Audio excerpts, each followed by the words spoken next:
what's up guys, welcome to another video, welcome to another review. My name is Denis and today let's take a closer look at Vilta-SE, gimbal for phones made by Freevision. This styrofoam box contains almost same as every other modern package does. Gimbal, tripod and USB cable for charging. Installation of the phone is also pretty much same as on other gimbals. Insert the phone, balance your phone and you're ready to go.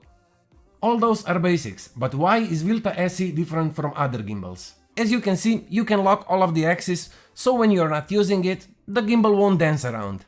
Amazing support for Android phones, although it needs few more updates.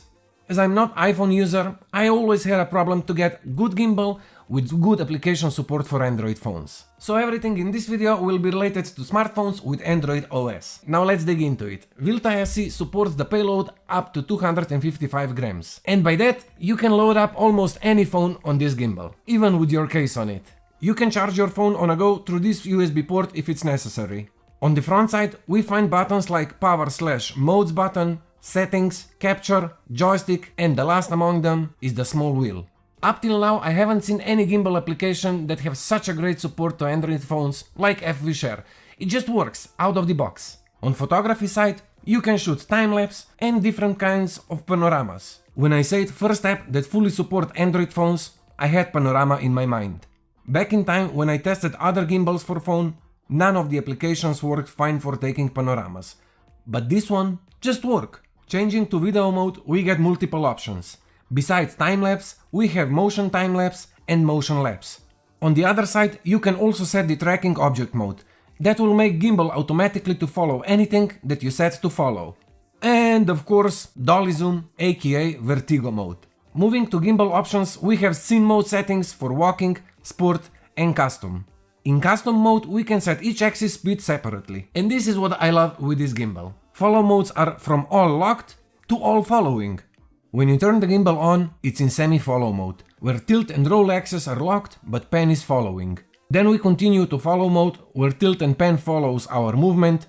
Next is all locked mode, and at the end POV mode, where all axis follows our movement.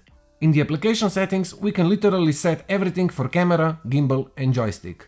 About real life usage, I mentioned that the application still needs some updates. There are micro vibrations when you record with gimbal application, but luckily for us, this gimbal also supports our native camera app. All you have to do is to connect your gimbal directly through Bluetooth and you're ready to shoot your videos through native camera app. And same goes for social media apps like Instagram and Snapchat for example. Overall, I like this gimbal. I can easily recommend it to anyone who want to have more stabilized videos or maybe you want to shoot some nice motion time lapses. That's it for today guys, thank you for staying with me, I'm gonna leave all of the links in the description below. If you liked this video, don't forget to press on the like button, if you didn't press on dislike button, you know how to do this. If you're not subscribed yet, make sure to subscribe to my channel, it's somewhere here. Also press on the bell button to get notifications on every upload when I do it. And until the next time, stay in love. Peace!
perfect time.